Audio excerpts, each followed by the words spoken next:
This week on the Steam Machine Podcast, gotta go fast! Cue the music!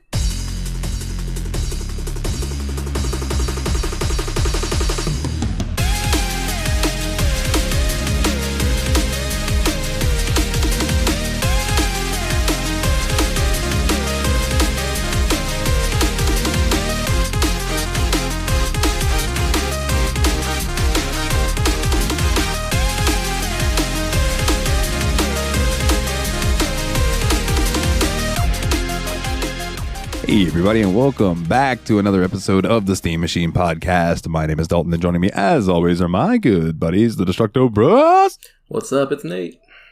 That's no good. It's me, Willie. What have you boys been up to since we last spoke? Clipping the waveform the first time I talk on the episode proper, apparently. My bad. That's okay. That's easy to fix. So let's start. We'll go counterclockwise. So I'm going to go Willie. What you been up to the past 2 weeks, bud? Oh, no, I had some stuff and I forgot what it was. I guess it couldn't have been all that exciting. My birthday was like right before the last episode, and one of the things I got for my birthday was Paul Korn got me a subscription to Dropout, which was a College Humor standalone streaming service. They have a lot of their own original. I couldn't remember the phrase original programming. I kept wanting to say individual. But so I've been watching some stuff on that. I got to watch all of Cartoon Hell, which was like a Drawfee spinoff where they animated the whole thing like start to finish, and they had like a little gimmick that they're drawing cartoons in hell and stuff, trying to make the perfect cartoon so they can get out. Very kind of Mystery Science Theater, but if it was a dumb cartoon. And Weird Al Yankovic did the theme song, which is kind of weird to me. Awesome. Because no one told me that. Yeah. And then now I'm starting to watch Dimension 20 Tiny Heist, which is an RPG session that has Brennan Lee Mulligan as the DM and the McElroy brothers playing. I've only heard like them play with each other. I've never heard them. Well, I think they did one thing where they let someone else DM on like a bonus episode. But I already can't remember who. I got a tiny heist for you, righty. Aww. Yeah, I'm not too far into it yet, but it's been very charming. It's like a mini series too. Like I think the first episode that's free on YouTube, so it's worth checking out. Oh yeah. Oh man, what about you? Or do you got anything else, bud? I was just gonna say I think that's it. Fair enough. What about you, Nate? Jesus, I'm looking at Willie and said Willie. I'm like, oh, Nate, what about you? See, change the order. You got everything all confused, Dalton. I know. So I finally finished Chrono Trigger for the first time ever. So I've been playing that on and off for the last couple of months, and I finished it last week, finally. And, man, it's a great game. It is definitely probably now my favorite RPG from the Super Nintendo, now that I've completed it. That's high praise. Yeah, it's a really good game. If you haven't played it, you should, if you like the 16-bit RPGs. Are you planning to go back and do New Game Plus and pick up a couple of the other endings? I'll probably wait on it a little bit, though, because I've just got a bunch of other games jumping out at me that I want to play now. Because like after I'd finished playing Chrono Trigger, I'd planned on jumping right into Persona 5 Royal. But then he never saw it coming, and... But I didn't realize that Dragon Quest Treasures had come out back in December. If I listened to the JRPG report, shout out to the JRPG report, I might have known that. But I just was looking up some stuff on the internet, saw that it came out. I was like, wait, what? And then I saw there was a free demo on the Switch, and I finished that within like 2 hours. Like, crap, I have to go buy this game now because I want to finish it. Hold on, I have to interject. It was really funny in the host chat because it was like, well, just finished the demo. Man, I'm going to have to buy this game or something. I don't know. And then like, an hour later, maybe 2 hours later, is just this picture of the game in Nate's hand. He's like, well, and I was just like, there you go. It's a picture of his steering wheel with the game balanced on the wheel, and then a slime plushie balanced on top of the wheel itself. Oh, it was Kirby. That's right. You had the slime plushie. It was Kirby. Like, you had no way of knowing this, but that's totally a thing in the Factory Sealed group community on Facebook. Is when you buy a new game, you have to do a steering wheel pick. Oh, really? Yeah. And wow. I've seen people like cram a box with a like a big PS5 box and stuff, and like angle it in there so you can still somewhat see their Steam. Take a picture of it just to show it off. Nice. Yeah, because it's a Switch exclusive, so I was like, yeah, I'm just going to go ahead and grab this. And so I've been playing that nonstop, and it's been a really fun game. It's just like, it gives you the ability to, like, you're playing as Eric and his sister Mia from Dragon Quest XI as kids, basically doing treasure hunt stuff. And you build a party with monsters from the Dragon Quest series, which is something that I've never played Dragon Quest Monster series, but I've always wanted to have a team of Dragon Quest monsters. So this is like really filling that itch of having a slime and a Draki on your team, just helping you find these treasures. It's been a lot of fun. I really enjoy it. It's definitely skewed at a younger age group, but I like cutesy shit, so that works out fine for me. On this week's YazPod, one of the questions we got was about crossovers that we wish would happen, and I just thought of one that would be fantastic, dude. Dragon Quest crossover with Monster Rancher. Ooh. So you raise Dragon Quest monsters and then like go and fight them against other Dragon Quest monsters, and it's like that would be super cool. That would be pretty awesome. But yeah, so like I've been having a lot of fun with that. I think I've put about 20 hours into it since the 4 or 5 days that I've owned it. So I don't think it's gonna last me a whole heck of a lot longer, but like, I don't know, man. Just going from one Akira Toriyama character design game to another just felt like the thing to do. Like, I love his stuff so much. Like, I've already started debating, like, am I going to play Dragon Quest VIII after I finish this? I might. But I need to dive into Persona at some point. I was like, man, I'm on the biggest Akira Toriyama trip. I can't talk. The biggest Akira Toriyama kick that doesn't involve Dragon Ball. Should I start watching Dragon Ball too? It could involve. I was just about to say, like, hearing you say this is making me feel less and less bad about throwing Dragon Ball Z games at you. Because I'm like, oh, okay, cool. He'll at least enjoy the way it looks. Oh, dude, I love Akira Toriyama's art style. So, like, you can throw those at me. Like, and I've watched, like, of course, on Toonami, I watch Dragon Ball Z every week. So, yeah, for sure. Like, yeah, I figure that's one of those things you could find Dragon Ball Kai. Just pick back up at the Cell games, because that's probably about where you left off. And so where do you watch Dragon Ball stuff? Do you have to have like a Funimation account to watch all those now, or are they on some streaming service? I believe that Funimation and Crunchyroll merged a while back, and I don't know if it still does, but Crunchyroll at least had a free mode where you could just watch ad-supported. Your boys got you, dude. Okay. Slide my DMs, though. Oh, no. Am I going to become one of these people? One of the anime folks in town? Uh-oh. Yeah, you can join in the conversation. But if I watch anything, it'll be Dragon Ball. Come join us. We have JoJo's. I know that DBZ Kakarot, the game, like is like an RPG style game where you play as Goku and you play through the storyline of Dragon Ball Z. Is that the Game Boy Advance game? No. This just came out recently. DBZ. Oh, okay. Yeah, I remember hearing about that one. But then I also have Dragon Ball Z or Dragon Ball Xenoverse, which those games are fun. And then I also, and please tell me how to fucking pronounce this game. I call it Dragon Ball Fighters Z. Is it just Fighters? It is just Fighters. It is just Fighters. I always thought it was Fighter Z too. Dude, Fighter Z sounds so much better. It looks like it should be Fighters. Fighters. What are they, the Hardy Boys? It's actually Fighter Z. Oh, holy shit. An anime 2D fighter, but with wrestlers. And it's just super over the top, but they're just animated like they would be. That would be fucking fire. You imagine? Now I'm just wanting to see like Saturday Night Slam Masters revived with Guilty Gear graphics. Yeah. Oh, speaking of Guilty Gear, you guys have been you guys played a little bit of that recently. Before I get into like what I've been doing and stuff. I've dabbled in Guilty Gear. I'm not gonna lie, I'm not great at it, but it's probably one of those like King of Fighters where I just need to put in time and learn a character. But I'm curious, like, what were your thoughts on playing Guilty Gear? Soundtrack's fire.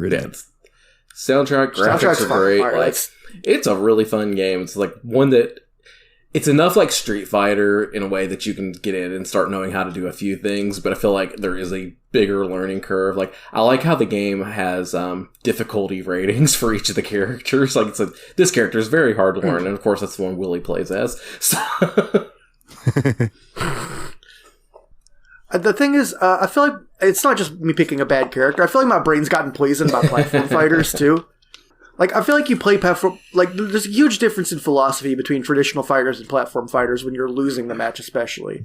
Because when you're losing in a platform fighter, you want to hit and run, you want to try to just make your opponent make a mistake. Whereas in a traditional fighter, if you're losing, that means your opponent can run away and stuff, and you'll just lose the match, so you have to start taking the advantage. And, like, I haven't really...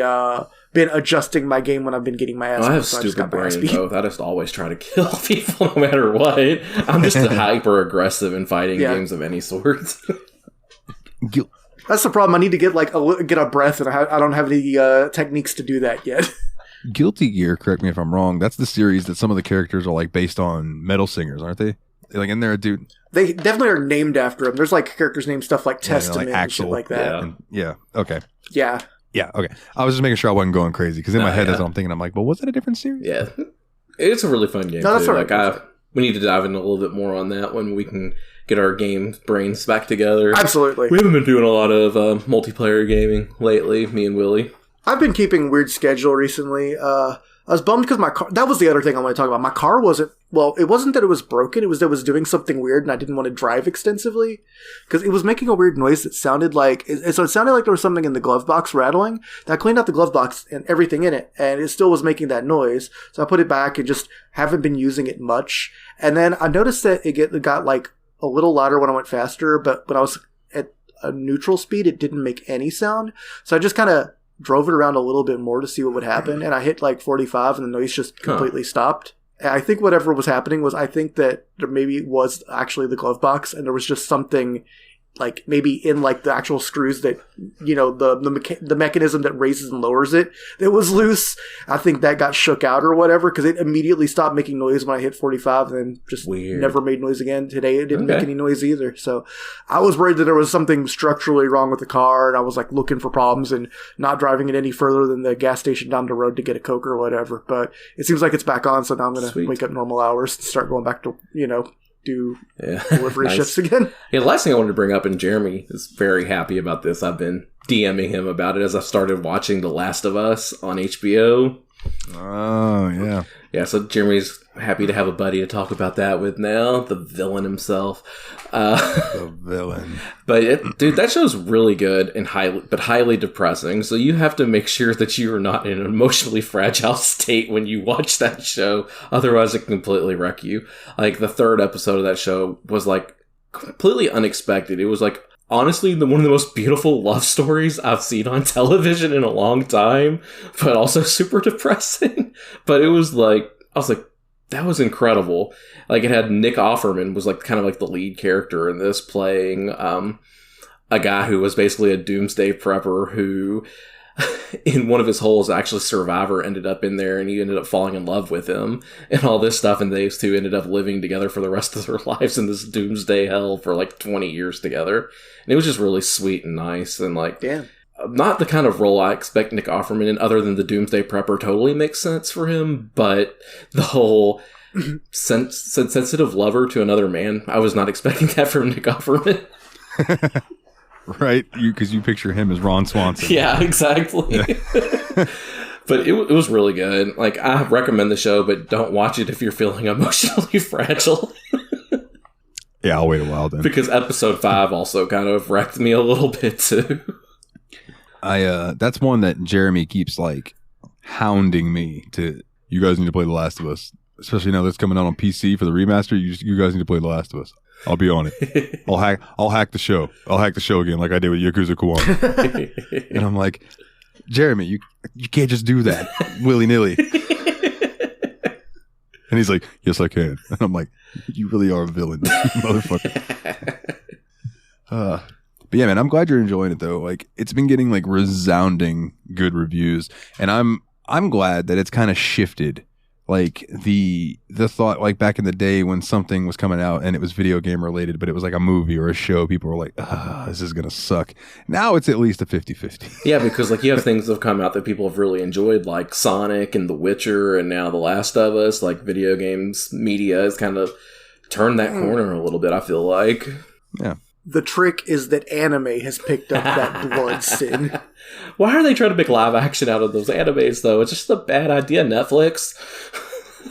Yeah, they just keep doing it. Well, the trick is you barely try to do anything with the anime for the most part. So, God damn, there was one other thing I was going to bring up about The Last of Us. No, I can't remember what it was. Guess it doesn't matter. Is there anything else you'd like to bring up, man? I'm good. That's me. Word. All right, boys, over the past 2 weeks, let me tell you, I have seen some shit. So, I'm gonna get this out there in the ether because I think like talking about it will make me feel better about it. So, last Friday, I get off work. I went home, or I went and got some gas. Went and was driving these dirt roads back behind the gas station. So, like the way that is in the middle of the town is there's like these like small little narrow dirt roads that just run behind like the gas station and then behind some other houses, and then it goes to this road that I turn left on, and I take that road to get to where I live. Right, and I drove down the first road, everything's fine. I go across step sign. The stop sign, go down the next road. What are you doing, step sign? Oh no, step sign, I'm stuck.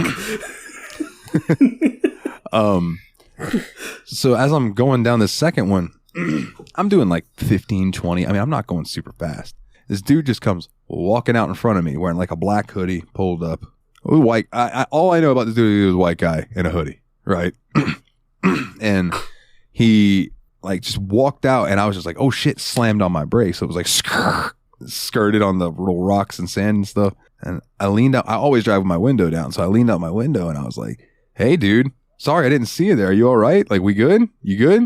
And like before that last you good finished coming out of my mouth, this motherfucker reached for his waistband and pulled out a pistol and pointed it straight in my face and told me, you better be glad I'm in a good fucking mood tonight. And then he just like kept walking by me, pointing the pistol at me. And then as he got away from me, he like put it back and then just kept walking. Now, I want to say first and foremost, that shit about like life flashing before your eyes when you think you're about to die, totally true. Happens. And I won't get into like what it was and all of that, because that would take a very long time. But the moment like that really put into perspective a few things that really matter most, if that makes sense. And yeah, dude, I went into a manic freak out when I went home. Like, ended up like I wrote a friend of mine and just talked their ear off. I wrote a bunch of shit to Megan that was just me being manic, and like, because that was the first thing I did when I got home was I called her, because like, even though we have backed things off, like she's my safe space, she's still my best friend. You know what I mean? We still have that best friendship between us. So I called her and talked to her just to like try to calm me down. And then later on that night, after she had gone to bed, wheels start spinning. And depression and anxiety don't fuck around when you're already in a fucked up mood. So it was just like boom, boom, boom. All of a sudden, I'm freaking the fuck out. So I'm just sending message after message after message to just trying to calm myself down while talking it out. You know what I mean? And so that was a lot to deal with. And then the next day was even rougher. But progressively, as it's gone on, it's been getting easier day by day to deal with it. And like my friend Kelsey and my friend Brandy both were like, why didn't you call the cops? Because I didn't call the cops. And I said, what am I going to tell them? It was a white dude in a hoodie, and it was a silver gun. That's all I know. Like, I wasn't looking at homeboy's face. I was staring at this fucking pistol. Like, oh shit, that's a fucking gun. And yeah, so that was a wild experience. I do not recommend. would not wish on people. Not cool. Other than that, dude, I've been being a wizard. I've been being a wizard. I've been fucking around in some Hogwarts, flying around, doing some quests and stuff. Oh, a wizard, Harry. I see what you mean. And it's cool, man, because it takes place way before any of the books and stuff. So it's like back in the 1800s. So like most of the characters are new, but you recognize some of the last names and things like that. But it's just I really like the flying in it. It's satisfying. It took me a minute to get used to the controls because they're a little different. But like once I got used to flying around, I was like, man, this is fun. I don't know if it'll be like a game of the year for me yet, because it just hasn't like wowed me. But it's a blast, and I'm really enjoying it, and it's really cool. Like, I know neither of you are Harry Potter fans, but like, it's very cool to be able to explore this castle that I've always wondered what it looked like on the inside, and they've fleshed out the entire thing. So like they took their artistic liberties with making certain things look the way they do, and it's super cool. Yeah, how does it feel like overall? Kind of read a few things that say it kind of feels just like another open world game, not too different from any other ones you might have experienced, but it does have like its unique touches too. So like, how do you feel about it as far as comparing it to other open world games goes? It very much reminds me of like The Witcher and like Dragon Quest Inquisition, that kind of style of open world where Dragon Quest Inquisition? Did I say Dragon Quest Inquisition? Oh damn, sure Dragon Age Inquisition. I was like, I'll play Dragon Quest Inquisition. Let's go. That sounds kind of dark for a Dragon Quest game. You remember that scene from Graveyard Keeper where they were burning?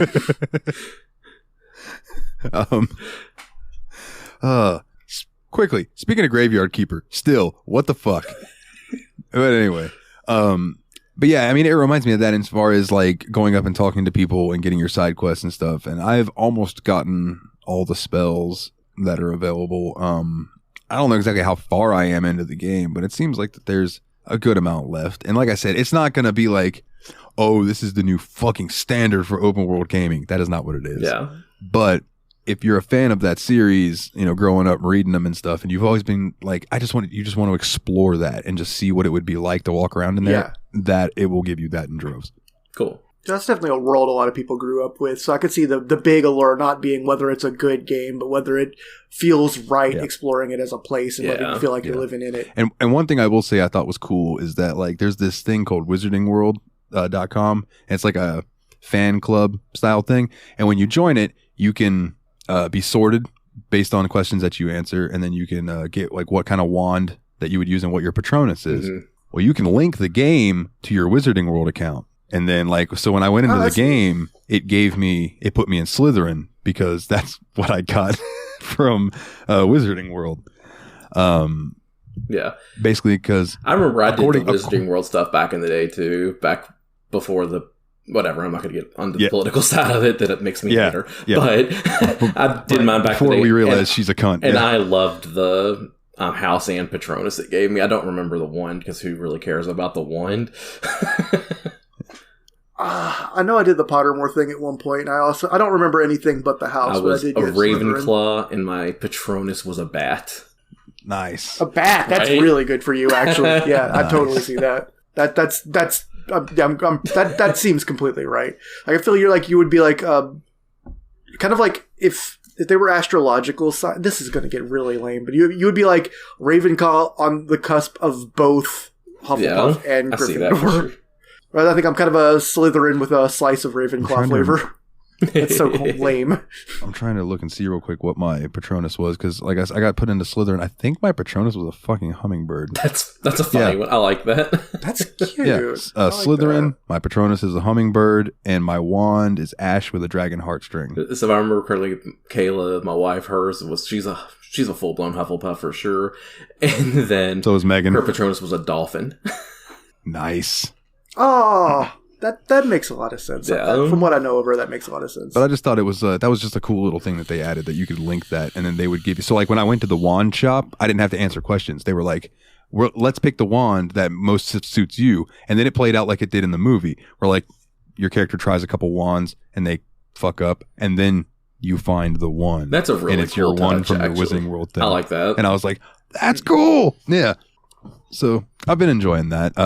Also been putting in some time in 2K22, of course, WWE, before I get 2K23 and uninstall 2K22. That's gonna feel like the end of an era for you, because you finally were happy with a WWE game for the first time in a long time. Yeah. Oh, I promise. 2K23 comes out, it's a pile of shit. I'll be installing 2K22 again because it's a good game. But I've been doing GM mode and having fun with that. They said that they're fleshing it out more in the next one, and I am glad to hear that because I appreciate that they put GM mode in 2K22, but now playing a full season of it, I'm like, there could be more to this. I feel like it would be cool if they I know that the current thrust of the My GM mode is that it's like a single season or whatever, but I really would love if they had like a forever mode. Yeah, like universe mode is just with GM mode. They could literally just like have universe mode and then make GM mode the same goddamn thing just with a couple mechanics and it'd be perfect. But, what do I know? I'm just cashier. My buddy Wes, when we used to work together doing property preservation, he would always like go on some spiel about something he was right about and he'd go, what do I know? I'm just a dope man. Because he sold a little pot on the side. But he's always like, what do I know? I'm just a dope man. It's funny. That's dope, man. Let's see. There was one other thing I wanted to say that I've been playing, and I'm trying to think of what it was. Maybe look through my recents. I picked up some games. Shocker to everyone I know. What? Dalton picking up video games to keep increasing his ever-growing backlog for the Steam Machine podcast? Never. Oh, we got to play the new Jackbox Party Pack last week. Oh, yeah, there was a new party pack that came out recently. 9, I believe. Ooh. Number 9, what's in that? Anything good? Well, the most obvious thing is it's got a new version of Fibbage that includes both the default game and a sequel to Fibbage About You. And they're both combined in one package, so you don't have to get them separately, which is kind of nice. Oh, yeah. There was one game where it gives you, like, antique relics, and you have to kind of make up facts about them and, like, try to sell it to everyone. It's kind of a comedy improv game, and I think that one was probably the one I had the most fun with, because it's just, you have so much opportunity to be creative with it, but it's a little bit more open-ended than a lot of the other creative games. Well. There was one other one that I really liked, too. And then the other ones were pretty cool, but we didn't quite get... I liked the reality TV one, where my favorite part of that was it's basically like a Big Brother type thing where you get voted out and stuff. But if you do get voted out, if your name is Ice Brand, like mine is in the game, then a dude that looks like Ice Brand but with a mustache on called Ace Brand will show up and join the house the next turn. But you have a different character role and stuff. And it was nice. A pretty fun game. Well, I'll be off this Thursday, so maybe I can swing by Game Buds and checking that out. Yeah, the one that you were talking about with the Antiques Roadshow kind of feel was Junktopia. Junktopia. There was one I missed. The game they played of was called Nonsensory. Oh, Nonsensory was it was kind of a guessing game where it gives you a weird question draw something that is a 6 on a scale of 1 to 10, where 1 is a rabbit and 10 is a dolphin, and then everyone else tries to guess what the number you were trying to draw was. I got to watch part of that. The reality TV one, Big Brother, was called Roomerang, and then the last one that wasn't Fibbage was called Quicksort, which was an interesting team-based one where you had to kind of put things in order. So they had stuff like planetary distance from the sun, where it would ask you the planets, which that's an easy example, but some of them were insane. Which one of these pictures was taken first? And it was historic pictures like Ollie versus Liston, and just the Marilyn Monroe skirt picture, things like that. And you had to try to put them in order of when they happened. It was really difficult, some of them. And some of them were decoys, and we had an issue where you take turns picking with your team, but we had one player with network issues, and so they had trouble with getting any inputs into the game, and it caused some issues too. So it's definitely not one where you'd want to play that fully. I don't know fully local, but at least with everybody having good internet connections. Fair enough. At least a Willy level internet connection. I don't know. I still was I would have felt weird if mine went down. Yeah. It does a lot. So let me look up the Japanese name of this game really quick, and then that I got because the regular name's not nearly as cool as the Japanese game. As happens so often. Tough Enough. What was that? What was that? Tough Enough was called something like Dead Dance in Japan. Was that it? The Super Nintendo one. Tadpog covered it 20 or 30 episodes ago. It was one of those crummy beat 'em ups that's on the Switch Online, or maybe fighting games that feel like beat 'em ups. Or beat 'em ups with a really bad fighting game installed into them, like Double Dragon back in the day. Oh, I was actually just watching Matt McMuscles has a recent video on Double Dragon 5, which was a Super Nintendo game that was just a fighting game. Because what they didn't tell you based on the cover was it isn't an actual sequel to Double Dragon. It was based on the cartoon show. So it doesn't even have a Bobo and stuff in it. Yeah, none. It was terrible. It didn't quite win the award for the worst fighting game, but it was a pretty bad one. So, the Japanese name for this game is Shinran Ninin Taisen Neptune Sojo Tachi no Kyoen. Right? Okay, sure. Here's what it is in English. Neptunia X Shinran Kagura Ninja Wars. Oh, nice, a new Neptunia game. Well, it's a kind of it's a crossover between Neptunia and Shinran Kagura. Okay. And it's like a from what I think it's like a Warriors style game. You know what I mean? Just hack and slash and a bunch of enemies and stuff. But of course, with Shinran Kagura comes jiggle physics.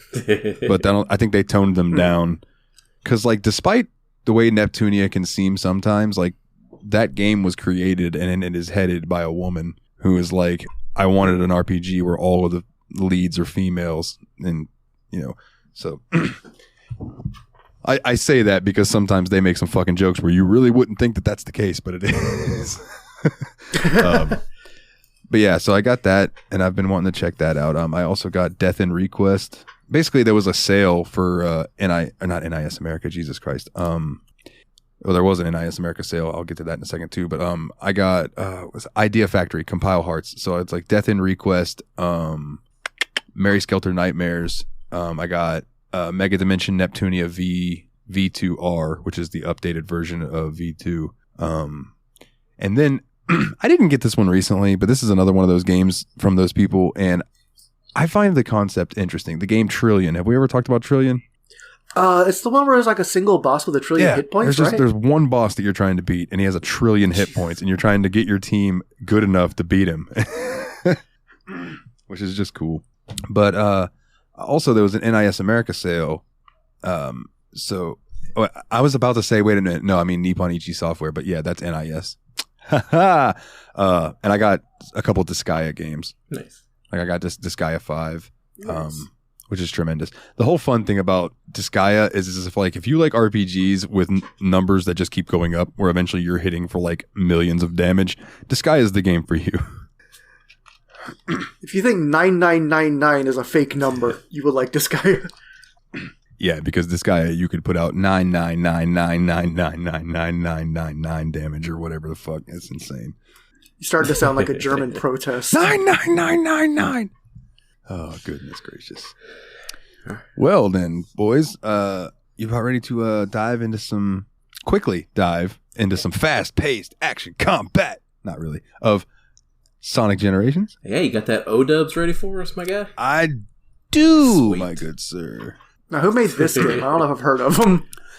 So Nice the Hedge Pig, shout out Factory Sealed, Generations is a 2011 platform game developed by Sonic Team and posted and published by Sega for the PlayStation 3, Xbox 360, Windows, and Nintendo 3DS. Produced in commemoration of the 20th anniversary of the Sonic the Hedgehog series, the game follows Sonic and his sidekick Tails as they form an alliance with their modern selves. Dude, I literally almost read that as modern slaves. Modern selves. It features two gameplay styles. Classic, which plays as a side-scrolling perspective, like that of the original Sega Genesis Sonic games, and modern 3D levels similar to those in Sonic Unleashed and Sonic Colors. I didn't realize Sonic Colors came out before Generations. Interesting. Yeah, it says the game received positive reviews from critics and was a commercial success, selling 1.85 million copies in May 2012, or by May 2012. Reviewers found the visuals, audios, and gameplay to be highlights and called it a good tribute to the franchise, though it also received criticism, mostly for its occasional frame rate and control problems. Though, and I know, Nate, you wanted to bring up the differences in them, or at least talk about it, but it says the reception to the 3DS version was mixed. Oh, okay. So, Nate, this was your choice, so I'm curious. What made you pick this? Feels like that's a dumb question, but like I'm going to ask you anyway. And had you ever played this before? And if not, what was your first impression of it? Yeah, so obviously wanted to pick this because I have not ever played this before. Start there, and this is supposed to be the best Sonic game that I have never played. So it kind of made a big impression that this was one that I wanted to get out there. And we haven't ever done a game in this series for the show before, so it seemed like a good time to do it. First impression, it really hits you hard in the beginning with the puts you right into Green Hill Zone from Sonic 1 and lets you just go. And I think starting off, I was really enjoying the game a whole hell of a lot. It had a cute intro cutscene with the gang all together celebrating Sonic's anniversary by eating chili dogs and stuff. Just like references upon references, because this is what this game is supposed to be, is references upon references to the other Sonic games. And then bad stuff happens and they get all pulled into another dimension from Sonic's party. So I started the game and just, it felt good. Like the 2D section starts you off in, and the 3D section starts you out in Green Hill Zone. Both felt really good to me. All right. And what about you, Will? So I had played the game very briefly before. I actually owned it for PS3, but I don't have access to my PS3 anymore. Like I said, I don't have a controller for it. But I only really played the first level of it because I had a bunch of other games when I got the system. I got a bunch of games with it. So I played the first level and basically completely forgot everything except it was classic Sonic doing Green Hill Zone. So I got back into it and was like, the first thing I really felt like I noticed was just this game, like, Sonic games have this history of either feeling like a Sonic game or completely not feeling like a Sonic game. And I think that this one, like, really went out of its way to be like, this is a real deal Sonic game. You're gonna feel like Sonic the Hedgehog this whole time. So, like, it gives you a speedy remake of the first level, then it throws like a cutesy cutscene at you, and then, you're in the Sonic zone.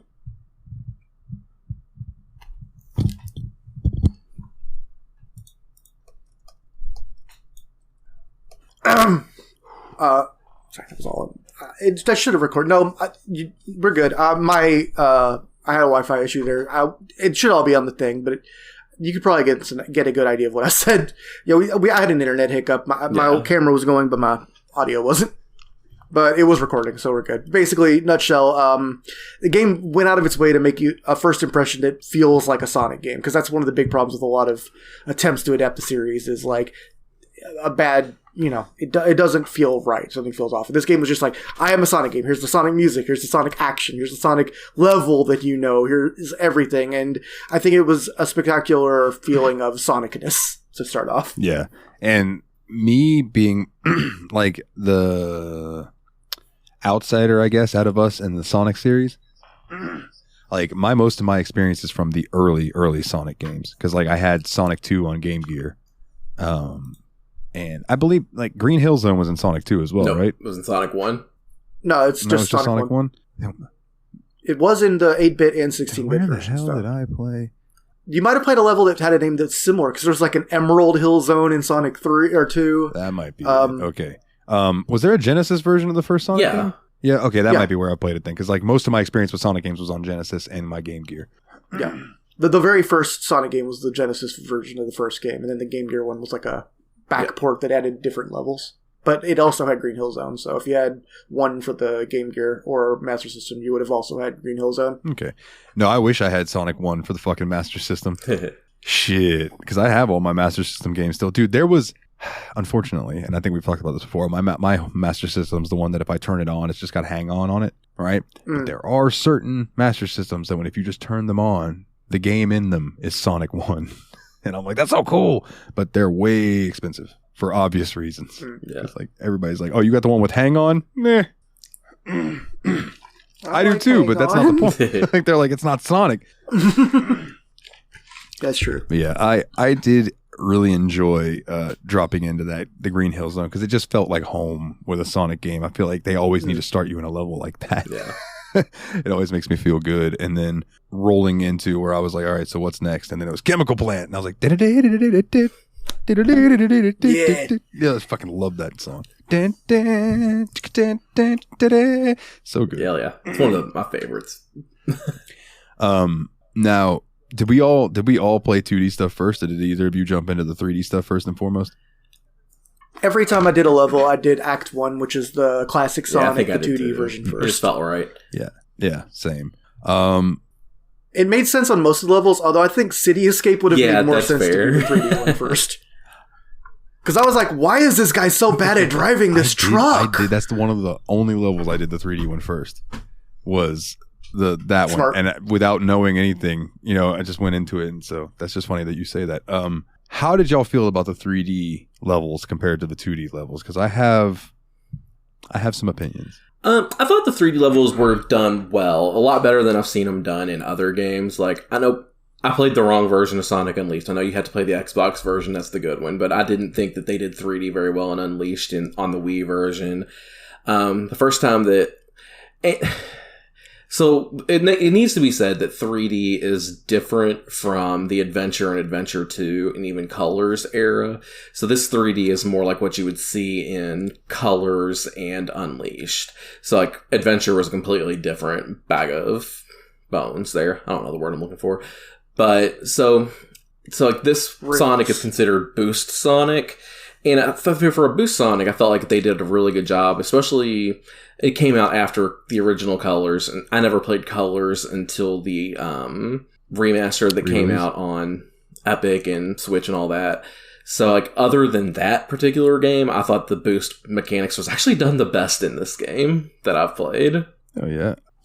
One thing I noticed is the thing about the 3D is because the boost can kind of be started and stopped, like you can slow down and not be running fast in a lot of those areas.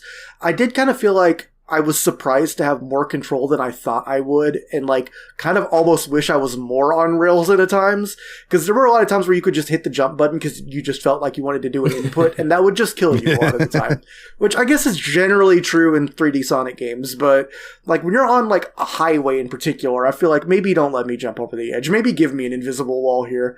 But then again, there's a lot of alternate routes and exploration involved in the game too, so having that option means maybe there is a secret over there as well. So probably better to be consistent, but it didn't do so great for a first-time player. I think I vastly preferred the 2D sections, and the 2D sections of the classic Sonic I think I liked even better, or 2D sections of the modern Sonic I liked even better than the 2D classic mode. Like when the modern Sonic was going 2D-ized, like especially in the last level, like when you had a lot of rocket-related puzzles, I really enjoyed that.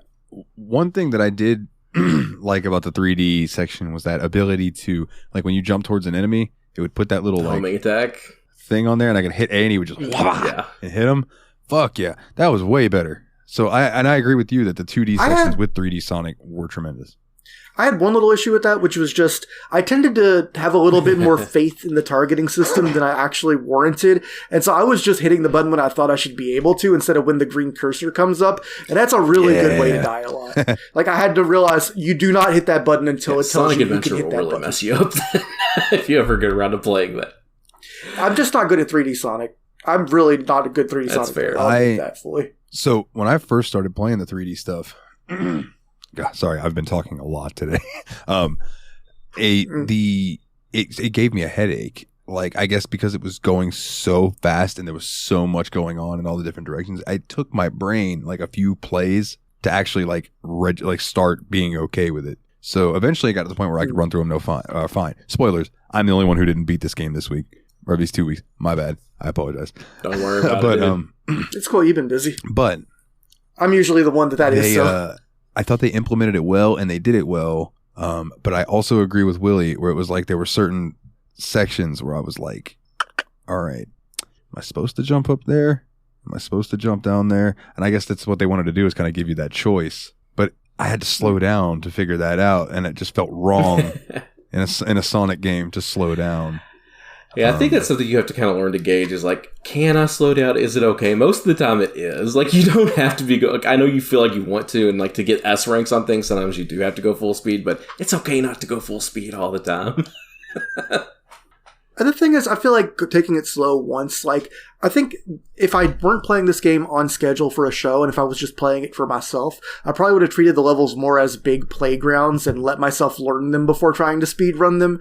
But I kind of just wanted to see how many S ranks and stuff I could get without repeating and all of that. So a lot of times I was making split-second bad decisions just because I felt like I had to do something. Yeah. I will say this, though. This has made me interested in playing Sonic Mania. Oh, yeah. I think you'd love Mania if you like the 2D cool. Sonic. Yeah. I really enjoyed the updated 2D stuff. Like, because some of the older Sonics, like, they hold up. Like, they're one of the few older games that, like, they aged they're the same as they were when I played them back in the Sonic day. 2 is still a fantastic video game. But I guess maybe it's the ability to see certain things clearer as they're coming at you fast now. Yeah. It just seems to help me out a little bit. I played Mania a little bit on PlayStation 4 because I actually won it in a giveaway from Factory Sealed. But like, I brought them up a lot. Shout out Tadpog. Tyler and Dave play old games. Because I keep mentioning Factory Sealed, not giving any love to Tadpog. So shout out Tadpog. But I never really delved into it. You know what I mean? So I'd really like to kind of sink my teeth into that sometime. Yeah, I considered picking Sonic Mania for this week, but I wanted to play something I hadn't played before. Hey, and that's fair. That's totally fair. Yeah, that's good first impressions. I'm glad to hear how y'all felt about it all. The way the game's kind of set up is like there's 3 main levels per section and then a boss fight. So you like the first section of the game, it's Green Hill Zone from Sonic 1, Chemical Plant Zone from Sonic 2, and the Sky Sanctuary Zone from Sonic 3 and Knuckles. Pause. I would love to go to somewhere called the Sky Sanctuary. Did I say Sanctuary? You said Sanctuary. Sorry, Sky Sanctuary Zone. Bro, that's a tag team name if I've ever heard it. Sky Sanctuary.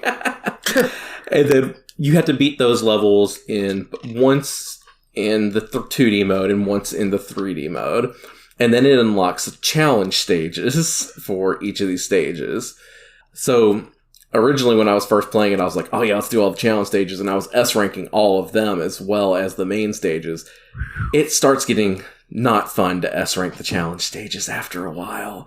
So I did end up doing that the whole way through because I started getting annoyed. But so the general layout is you beat the levels, and then you do one challenge stage from each level, I think, and then you can move on to the boss. Is that correct, Willie? Okay.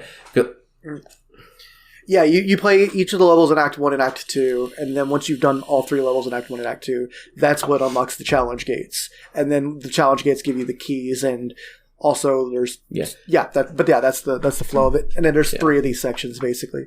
The classic era, the Dreamcast era, and the modern era. So the first 3 levels, like I said, are Green Hill, Chemical Plant, and Sky Sanctuary zones. Yeah. Great decisions, by the way. They picked zones with pop-in music, with really cool designs. And I think they really did a great job of picking the most relevant Sonic games, too. Like, they weren't trying to shove something from Sonic CD at you in here. Like, they were like, no, we know the main games that you want to see at this point. And no Sonic 4 episode 2. Right. And then, like, that first episode kind of, I'm going to call it an episode between those 3 stages. That first episode climaxes in fighting the Death Egg robot, which was the final boss from Sonic 2. Which was a pretty cool fight scene. Like, they did some changes to it, obviously. Like, and I thought it was a pretty fun boss fight. I do not want to admit to you guys how long it took me to get that motherfucker to hit a bomb for the first time. Dude, it took me until my second life on that boss fight to figure out how to do it, too. I'm not going to lie to you, because that was not part of the original boss fight. Like, and then once I finally started getting them to hit, I had accidentally, I guess, skipped past the thing where they tell me what to do.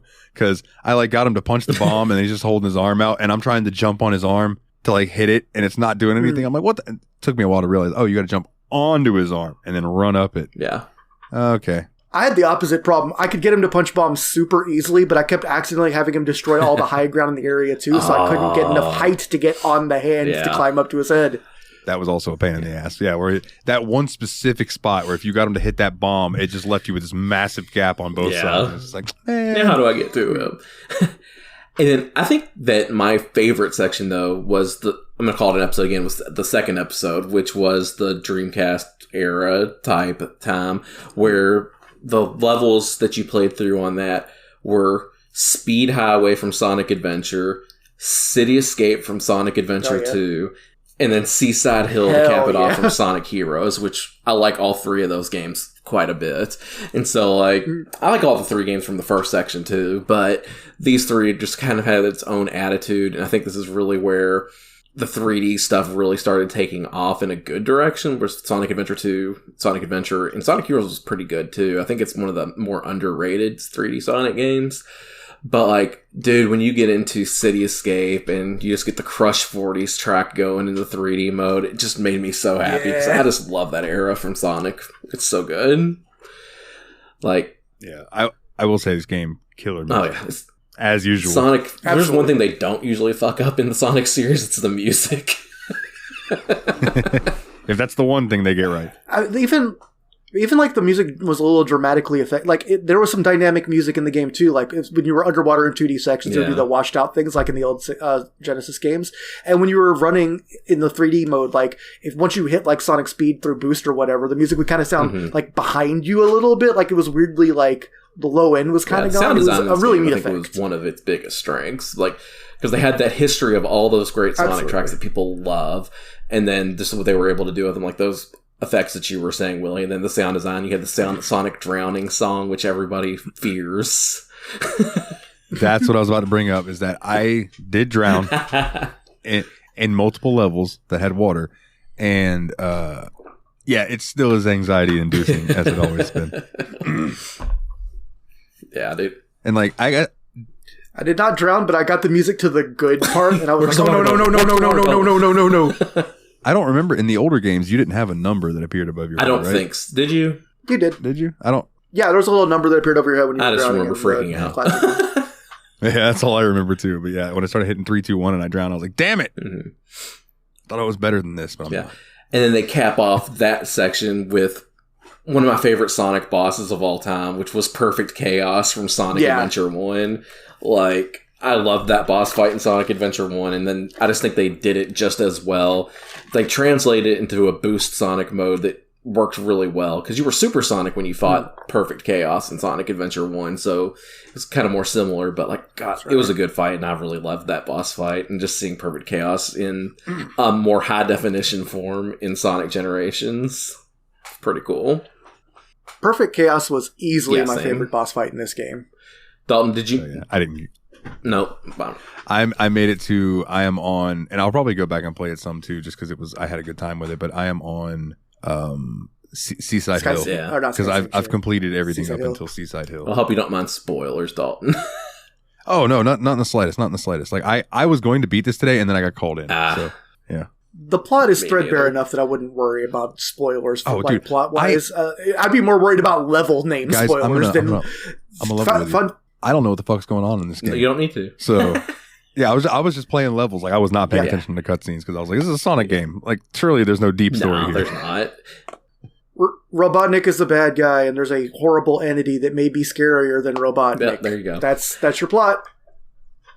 And time is messing up, so you are against your past or with your past self and in frozen versions of places you've been before. That's the whole plot. And once you beat a boss, too, you get Chaos Emerald. But there's another part I forgot to mention, too, is there's like mini boss fights in each of these little areas, too. In the first area, Metal Sonic, which is perfectly makes sense. It actually kind of ties in Sonic CD a little bit with the Metal Sonic fight.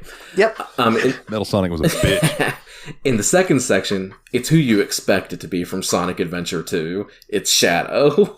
If it wasn't Shadow, it would be bad. So you get to do a Shadow fight, too, which was I liked the Shadow fight a lot. And then after you get through the 3 levels and of that second section, you get the next actual boss fight, which was Perfect Chaos, like I said. And then you get the other Chaos Emerald. And then you get to the modern episode. The modern episode. Oh, did I not? I don't think you said the levels yet. Yeah, no, you said you go. So the modern section. The first one is Crisis City from Sonic 06. Which I think that had to be the choice. I've watched playthrough of the game before. I've never had the opportunity, unfortunately, to play it because I think I would love the jank and think it's hilarious. But oh yeah, I feel like that's one of those games that we should just genuinely together play through trading controllers or something. And then the next one, which is also one of the best tracks in the game, the next one is from Sonic Unleashed, and it's Rooftop Run. Which, if you haven't heard this song before, it sounds almost like Fuck You by CeeLo Green. I like fuck you and a fuck you too. Yeah, so it's just like, it's really good. I love that song. And then the last level in the game is Planet Wisp from Sonic Colors. In that section, the mini boss fight is Silver the Hedgehog from Sonic 06. And then... Is he the one that's... there's a meme about him using the same move over and over. Is that him? Yeah. Yes, that's it. And you know what? The cool thing about this game is they even replicated a very important feature from Sonic 06, which is that the silver fight was the worst one in the game. Fair. And that It wasn't bad. It just it was repetitive and not very interesting. And then I didn't like the boss fight from this section either, which was the Egg Dragoon from Sonic Unleashed. No, I actually didn't enjoy the Egg Dragoon either because I felt like it was very it was ambiguous whether you were making progress in the 3D it had part, you to kill the especially. thing in sections, but you weren't sure you were doing it right when you were doing it. At least that's how I felt. So out of those 9 main stages, and then there's a final boss fight after you beat the Egg Dragoon, which is the Time Eater, which is the big entity that was scarier than Robotnik, where you actually just kind of find out it's Robotnik controlling it too. So, of course, but it's not just one Robotnik, and that's the whole plot. By the way, it's 2 Robotniks controlling it. It's past Robotnik and future Robotnik, and they have some really fun interactions with each other. I really liked that. Yeah, Dr. Eggman figured out that the only person that would be smart enough to help him figure out was his past self, Dr. Robotnik.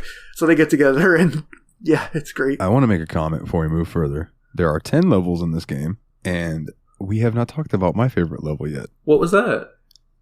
My favorite level was Casino Night, which was the little Sonic pinball thing. I played probably an hour and a half of my gameplay is playing Sonic pinball. I loved that. I was like, dude, I like pinball. I don't know what it is. I don't know if I've ever played a pinball machine, but ever since I've had a computer and had Space Pinball or Space Cadet Pinball, whatever it was called, I have loved pinball video games. Funny. Except, what was that fucking game we played? Yoku's Island Express or whatever. That didn't work. I like, they tried, but like a good pinball game. So I really enjoyed that Sonic pinball thing. Like, put a lot of time. I didn't spend a lot of time there, honestly. Like, I was glad they put it in. I think it was actually considered DLC, so I don't know if that just came out later with the game or something. I'm not sure how the DLC for this game worked back in the day, because both versions I bought came with it. But yeah, it was interesting, but I didn't spend a lot of time there. I feel like I goof because like I played it one time and I really had a great game and had a lot of fun with it, and then I completely forgot it was there until you. Now I only tried it in 2D Sonic mode. Was there a difference between 2D and 3D Sonic? Not that I noticed.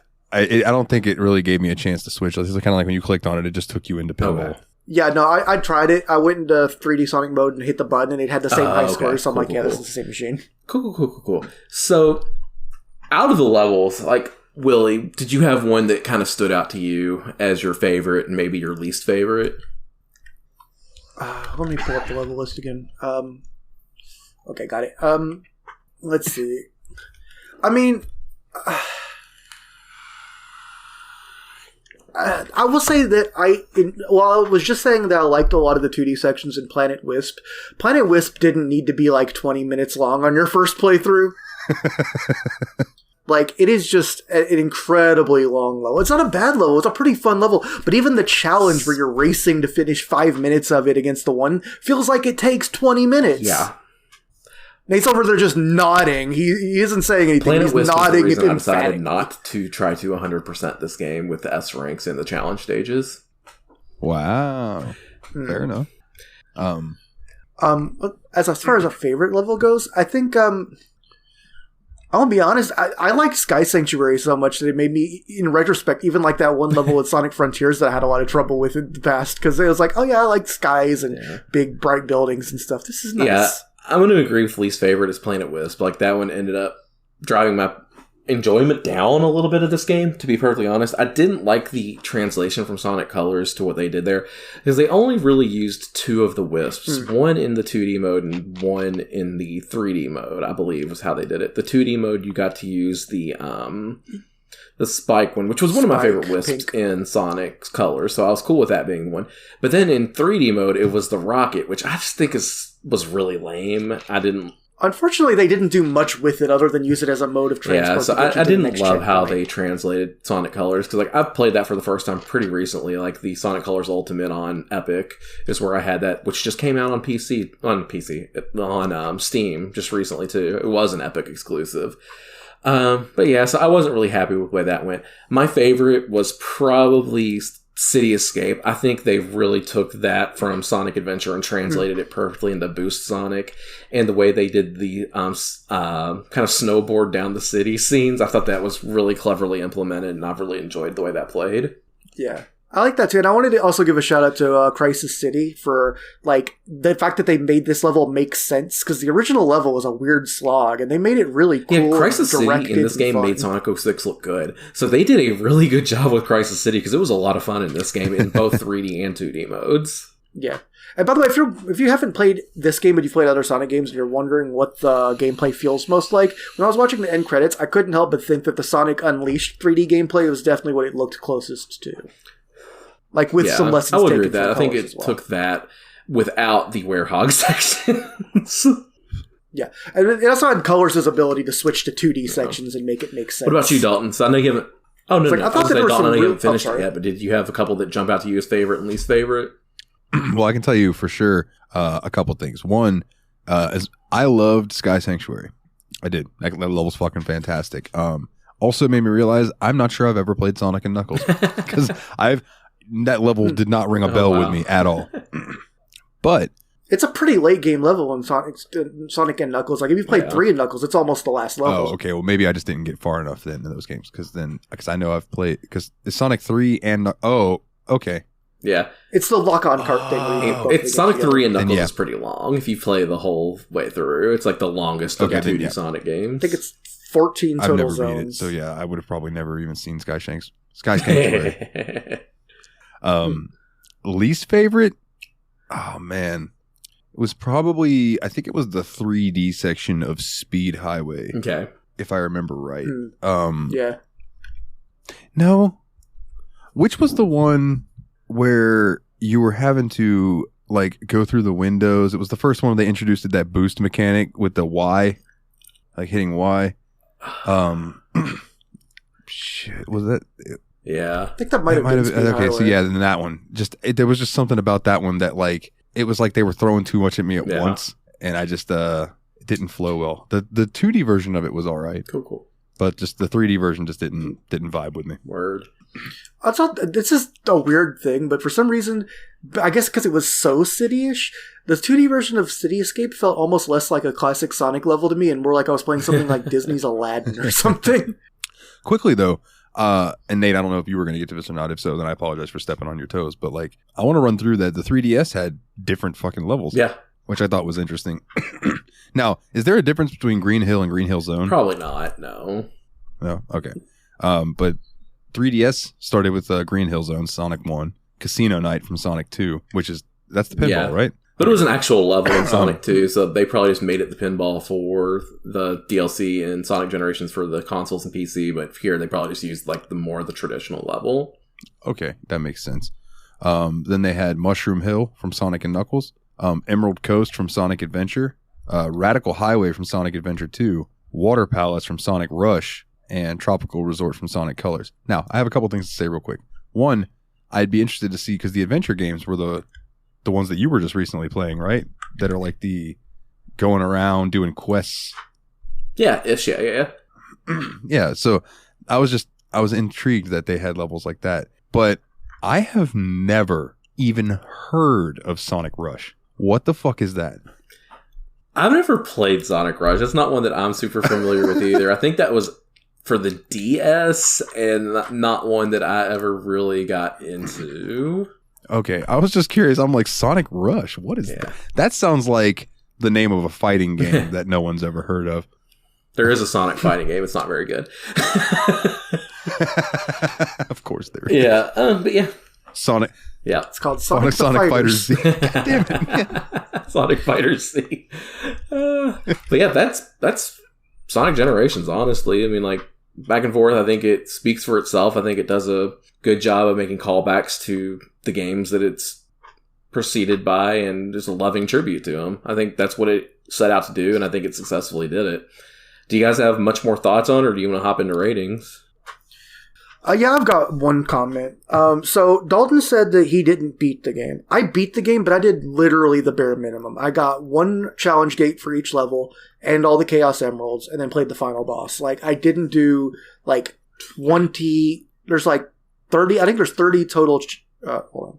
There's 5 challenge gates. Yeah, 5 challenge gates per level, and then there's the 2D and 3D version of each challenge gate. So there's 15 per segment, so 45 total, with a total of 90 actual challenges. 90, right. 90 actual challenges. Okay.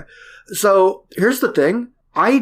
There's not a medium goal for me to bridge between beat the main stages and finish the game and do all the challenges. Like, I don't know where I'm supposed to go if I'm not wanting to 100% it, but I want to keep playing the game, you know? It feels like I'd be really scattershot and without a goal for a while. And I think that's one major issue is while the 100% completionist of this game seems like it'd be a really long and, you know, great, you know, like 30, 40 hour game, there's a big gap between that and minimal completion where it's like, I've basically beaten the game at 12% complete. I was surprised. So I put 6 hours into this game total and I didn't beat it. And when I saw you post that you had rolled credits last night and I looked and you had played it for like 4 hours, I was like, holy shit. Yeah. Am I really this bad at Sonic? Yeah, I just... Whereas I did do all the missions, and I put about 13 hours into it, but I didn't like S rank everything. I didn't go for the red star rings or anything like that. I guess red star rings. That's what I was going to suggest to you. Really, actually, was keep playing. Yeah, go for the red stars. Yeah. And the regular the red star rings, I feel like, is a good guess. way to go if you just wanted to do more of exploring the maps and seeing everything there is on each of the individual levels, for sure. Yeah, that makes sense. Yeah. All right. Ratings. All right, who's up? I'll go first since I can just kind of give my vague of. So what I've played so far, I really enjoyed the 2D stuff. 3D stuff was hit and miss. I think it could have been worse. Probably could have also been better in some places. But also, like, Sonic has never been like I'm not super into it like Nate. Let's put it that way. But I do enjoy the games. I'm gonna give this like a 7. 7.5. It deserves the half because the good casino, the pinball. Yeah, I think I'll go ahead. Will you go first? Okay. I'm gonna say I had a lot of fun playing it. I think there's a good amount of content, even though I haven't 100% completed it, but that you will see everything pretty quickly also.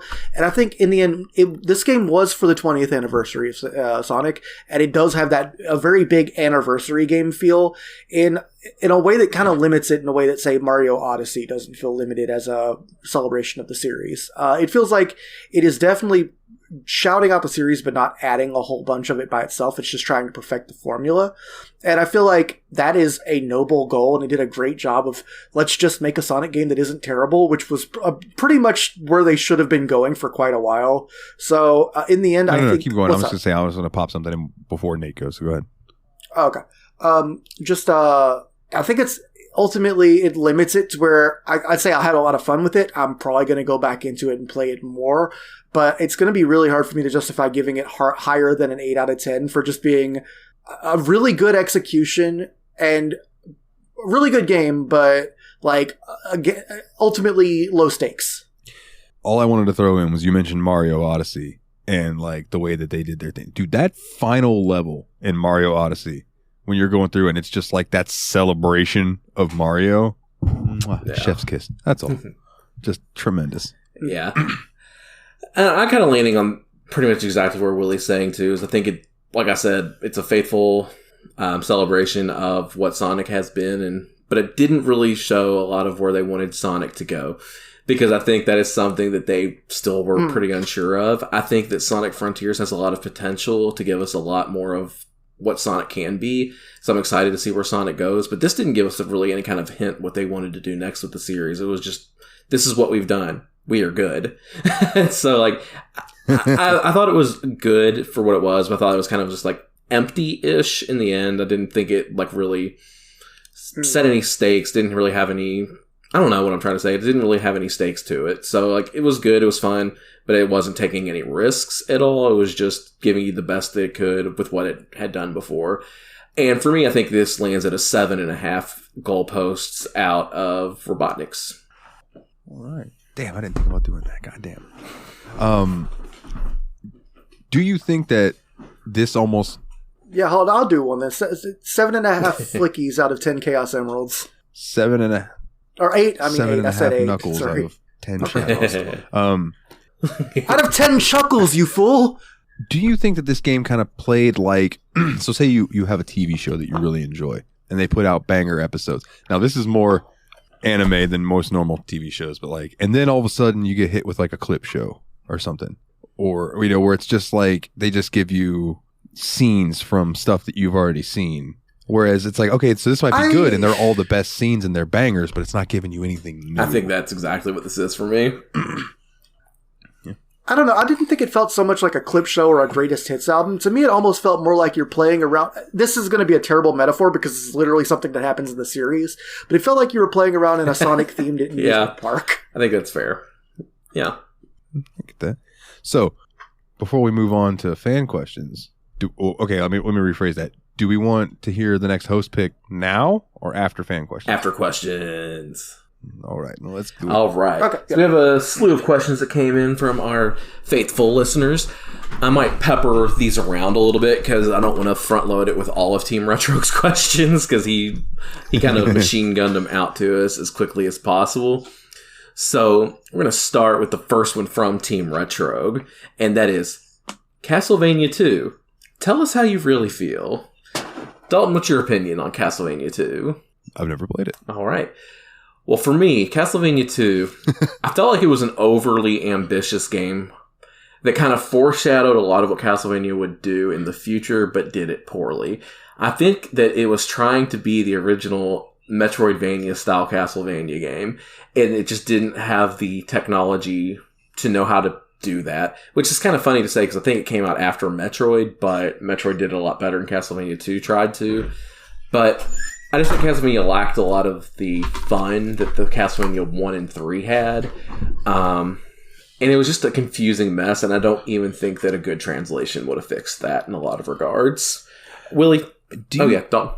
Oh, no, I was just going to say, do you think that seemed to be an issue in that generation, like the second game in a series? I guess because everything was still pretty much new. Because you think about it, like people didn't necessarily like Mario 2 as much as they like Mario 1. That's a bad example because that was a different game skin. But like Zelda 2. I feel like Zelda 2 that was where I was going next was Zelda 2. And then I've heard, didn't people complain about Contra 2 as well? Or was Contra just good? Yeah. I do think that there's always been the 2 in any series generally has a problem. Like, there's the whole thing, like, the sophomore slump when you're writing a music album, like, that the second album's never as good as the first one. I feel like video games hit that too. I feel like the second season of TV shows hit that as well a lot of times. So I think it's just, you hit, the first one was a banger. So you're trying to figure out how to build upon that for the second one, and sometimes it doesn't hit the way that the audience wants it to. But Willie, tell us how you really feel about Castlevania 2. I mean, I think a lot of the things that the game was experimenting at, like the nonlinearity and all of that, would go on to create some of the better games in the series.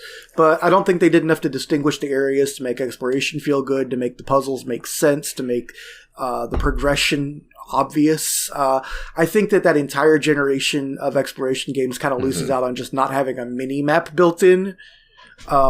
I also think that Bloody Tears, the only reason Bloody Tears isn't considered the best Castlevania song by everyone ever is just because there are at least 5 famous Castlevania songs of all time.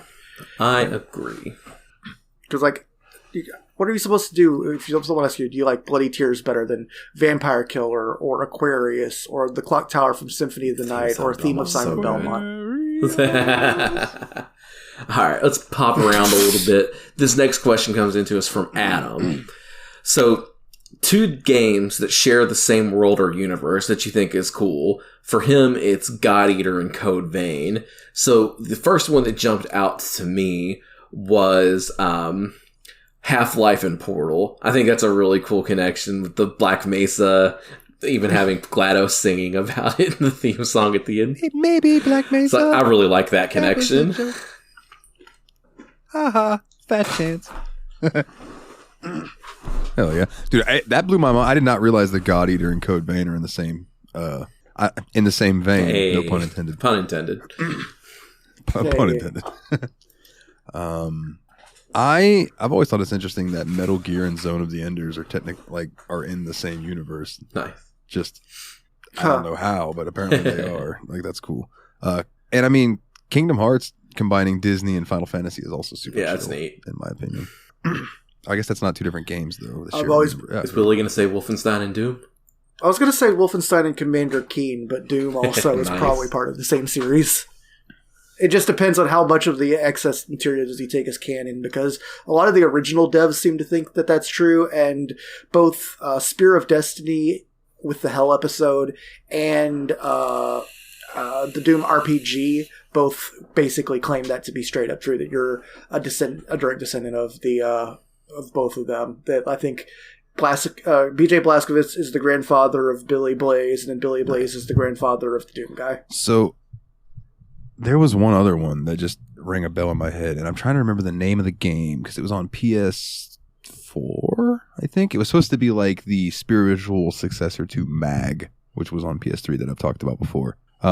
Which MAG was massive ass game, or massive action game, depending on who you asked. But the game, I think it was called Dusk 2043 or Dust 2043 or something like that. Anyway, it was a first-person shooter. That one ties into the EVE Online universe. It was a first-person shooter that tied in, and people who were playing EVE Online, and this was all supposedly, I don't know if this actually worked in theory or not, people in EVE Online, when they would put out things that they wanted their armies and stuff to do on the battlefields, those fucking orders, because EVE Online takes itself so goddamn seriously, would go to players down playing Dust 2043 or whatever the fuck it was called, and it was Dust number. I don't remember exactly what. 423 sounds right. But they would give you like what, so that would be your missions in the game when you're playing. Like if you won, you would earn that faction in EVE Online a win and things like that. Like it was just fucking wild. Nice. Whether that all actually worked like that, I do not know. But that was what it was supposed to be. So I always thought that was cool. Yeah. It's a cool concept. I've always wanted the idea of like a game that changed genre as you ranked up, like that started off as an FPS, but if you leveled up, would become an RTS for you because you would become like a general. Yeah, that would be super cool. I'm imagining like a crazy massively multiplayer game here that there probably still isn't the technology for. Sweet. That'll be when we're on 12K screens. All right, moving on. The next one comes from Team Retro. Super Mario 64. Tell us how you really feel. It's all right. For me, I think it was a massively important game that really pushed what 3D platformers were going to look like in the future moving forward for a very long time. I don't think it holds up as a super fun game to play now. I recently is I guess is a relative concept, streamed playing through the entire game, 70 stars, and I had a good and bad time playing that game. I enjoyed watching you play that, but like, yeah. I'll tell you one thing, that is not a game to play on the Nintendo Switch Online on a big screen TV, because between all the lag you get introduced wirelessly, and then all the lag you get introduced to through the emulation, and all the lag you get introduced to the HD TV, the game does not play. You feel like you're waiting a quarter second for each of your commands to go through, and that's death on the little tightrope walking sections that are in that game so often. Yeah, for sure. The camera. I wish the camera behaved. That was always my biggest issue. Even back in the day, I was like, God. It's better than anything that came before, better than but it anything doesn't before, mean it was Donkey good. Kong 64 came after it and did it better and was a worse game. So, but I'd rather play Donkey Kong 64 than Mario 64. Hot take. Next. Go ahead. Well, I was going to say, but again, like the kids up the street had a 64. I had a PlayStation. Yeah. So like I was used to 3D platforms. You played Jumping Flash? No, actually I didn't. I rented Jumping Flash, but I was playing stuff like Jersey Devil, which was a 3D platformer. I believe like Tomb Raider. At least Crash Bandicoot had the sense to leave the camera at an orthogonal angle to crash his ass most of the time. Most of the time, unless you were running from boulders, then you were looking at his face. Yeah. Or later games when you're running from a giant polar bear. All right. Our next one. This one is from Adam. Have you ever watched a playthrough video on YouTube or a stream of a game rather than playing it yourself? Absolutely, I have. Adam. They've done this instead of playing Do you the even game listen to the show? Yes. Do you remember Plague Tale Innocence? Neither one of us wanted to play that game after we played it for like 2 hours, so we just watched it. And watching it, fantastic story. But God, just neither of us could get on with the gameplay. So we were like, fuck it. And I remember sending you that, and you watched it, you're like, oh, this is way better just watching it. I'm like, right? one of the games I think is the coolest game one of the coolest games I've ever seen is Deadly Premonition. And the reason is because I didn't have to play it myself. I watched Super Great Friends playthrough of it. Highly recommend you just watch him play it. He's a really understated LPer that's still funny as hell. And he lets the game's weirdness shine through in a really cool way. Like, don't even learn anything about the game, just kind of watch it. Hell yeah. All right. What's his name again? One more time? Super Great Friend, and the game was Deadly Premonition. Okay. I'll have to check that out. All right. That's the next one. Oh. It's the next one comes in from our buddy Team Retro. Check him out on YouTube as well. What do you feel is the most memeable game of all the ones you've played on the podcast? And I think we'd be kind of lying if we didn't say it was Metal Gear Rising Revengeance. Nanobots, son! Nanobots, son. Could be Portal. Cake is a lie, after all. I didn't say they had to be good memes. If they have to be good memes, it's probably Metal Gear Rising. What do you think, D-Money? I mean, we can make a Steam Machine meme itself out of what's been happening with Graveyard Keeper. So, like, that comes to my mind is, like, the things that, like, I'm surprised people don't meme that game more with, like, the fucking donkey. Mm-hmm. It's just, like, the things that happen in that game are ridiculous. So I'd put that up. I definitely also, Metal Gear Rising up there for sure. And FF7 is an honorable for mention as sure. well. Lots of memes in that. All right. I'm trying to think of something pre y'all's era if there was anything. Snake Pass. Let's go. Actually, I was going to say Far Cry 4. There's some definite moments in that you could, like, honey badgers fucking people. I feel like Borderlands. And any Elden Ring games as well. And Borderlands, for sure.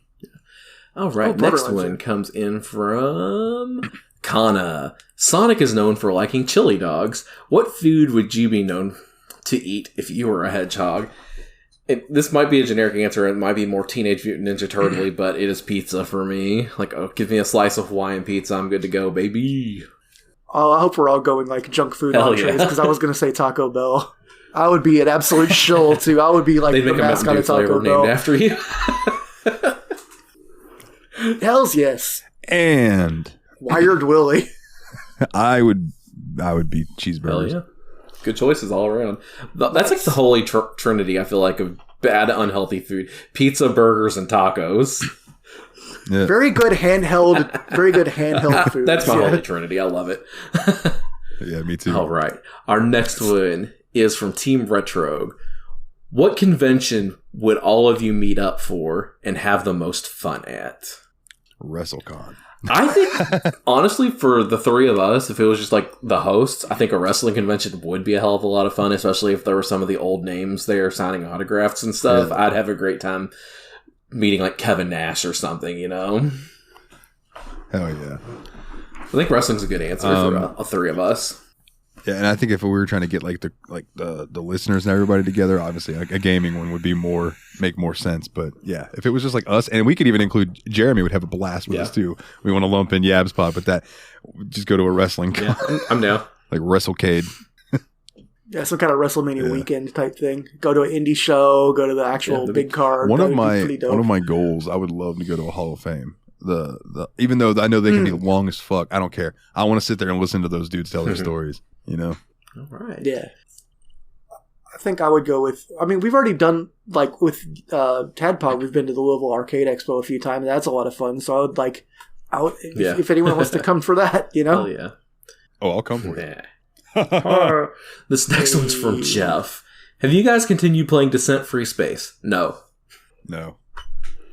I started playing Free Space 2 just because I wanted to play some mods, but then I started having to play something else and I didn't get back to it. Oh, it's because I wanted to find my flight stick, and I did find my flight stick. I'm looking at it right now, so I will start on Free Space 2 again soon.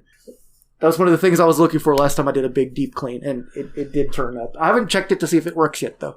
But at least it is USB. For a moment, I was worried it was one of those super old ones that only plugs into one of those like printer ports from the old Right. This next one is from Team Retro. What was your ultimate favorite level in Sonic Generation, and why is it City Escape? Because Crush 40. That's why. City Escape's 2D level, I mean, it was so different from the other 2D levels, it really stood out to me. I loved just dodging the truck. Like, the fact that they managed to make dodge the truck into something that made sense in 2D was kind of crazy. I really enjoyed the running away from the truck scene. So it is City Escape. Theme retro. Mikolov, you nailed it. just it tweaked that Crash Bandicoot and that lover in me of running from the thing. All right. This next one is from Jeff. Did you? Actually, maybe that's why I didn't like the silver fight so much, because it came closely after running from the truck in City Escape, and it just wasn't as good. Yeah. All right, next one from Jeff. Did you guys watch the Sonic 90s cartoons? Jaleel White? Hell yeah, I watched that when that was on. It was good stuff. I don't remember much of it now, but I remember watching the hell out of it when it was on. I don't think I've ever seen it. I watched it back in the day. It was too cool. Way past cool! That was a terrible Jaleel White. I did a pretty good one at the start of the episode. Here, Dalton. It's fine. Dude, when you said, yeah, it's too cool, my brain just went, you look fly today. Do, do, do, do, do, do. And the last one is from Adam, and is, what did you guys think of the Sonic triplets? I had to Google that one, and I'm still not sure. Is that like from the IDW comics? I'm really still not sure what that was from, so I have no opinion on that one, actually, Adam. I don't know what that means. I'm sorry. They look like they exist. That's all I can say. I don't really know much about it, sorry. Sonic Underground? That's a band. Yeah. Since the Sonic Youth and the Velvet Underground. They're the main protagonists of Sonic right? Underground. What is Sonic Underground? Yeah, Sonic, Sonia, and Manic. There's an animated television series that follows Sonic the Hedgehog and his siblings, the pink-hued sister Sonia and the green-hued brother Manic. Yeah, I was never familiar with this. I never caught Sonic Underground, so... Manic the Hedgehog is the most OC-looking OC I've ever seen. Yeah, For anyone who's not looking, he's Sonic with 10 times as many spikes, and he's got a cool vest, a medallion, green. And he's holding a pair of drumsticks. And he's got spiked leather yes, that's important. wristbands on. And what do I think of the Sonic triplets? Seem pretty cool. I dig it. Yeah, they were cool. All right, and that is the questions for the week, fellas. So I guess all we have left to do now is find out what the next game is and clean up shop. Sonia the Hedgehog basically dresses as Wonder Woman. Yeah, all right then. All right, so do we want... Hold on. Oh, yeah. Hold on. Nate, do you want to guess? Because I have a guess. I have no clue what's coming. Willie can pull some of this random stuff out of the pocket. I don't know. A game that I own. The only hint I've given to them before the podcast was that Dalton owns it, and I already have it. Nathan doesn't have it yet, and it's not a $60 game right now. It's at least half off or whatever. Willie has 184 games in his library. Don't just go looking through my library. I really don't. I could see it being something like Crimson Clover, though. I don't have that. But what I do have through the Microsoft Store is something that Willie was playing earlier that I don't think that you have, Nate. No, that's not it. That isn't it, but I almost want to change my answer to that. Oh, no. Well, okay, no. Well, no, go with your original. But I'm really I know what you're saying now. That hits all the clues I just gave. Yeah, my guess is Minecraft. That I see where you were going with that. I am really tempted to say Minecraft, but I had an idea and I'm just going to stick with it. It is currently available in a compilation of games only, but it's a 2-game compilation. We're just going to play one of them. From the Monster Rancher 1 and 2 DX collection. Next game is Monster Rancher 2. Fuck yeah. Fuck yeah. I'm very happy about that. I got a little scared when Monster Rancher came up on the episode. My bad. You literally mentioned it when Nate was talking about DQM earlier. I'm so down with that. Yeah, that's badass. And I really enjoy, and I think you guys are going to think it's cool, how they implemented, like, where you can't do CDs anymore, but there's still a way to do that. And it's a blast. Although, I'll tell you, it's heartbreaking when you look up a song and it tells you are not strong enough to handle this monster yet. And it's like, damn it. Yeah. Okay, write that down. Coming back later. All right, I just bought it. But hell yeah, dude. Monster Rancher nice. 2. I am super down for that. Good fucking choice. And then after that'll be Nier. And then quickly, before we go, boys, have you looked at the poll? Yeah, I feel like somebody did some campaigning, because I see somebody change their vote to your game from their game that had no votes. I vote their vote. Oh, I did not. So what I said on Yabspod was, or did I don't even know if I said it on the show, but I was like, the games are tied at the moment. Yakuza Kiwami 2 and Kingdom Hearts are tied. I was like, if they win and it's a tie, let's split the difference. And I said, I just want to tell them, let's split the difference and play House Flipper, because I think you would even make that joke. And no, I didn't even say this to look at it. Last time I looked at this poll, Yakuza Kiwami was winning, or Yakuza Kiwami 2, and now Kingdom Hearts is ahead again. And I don't know.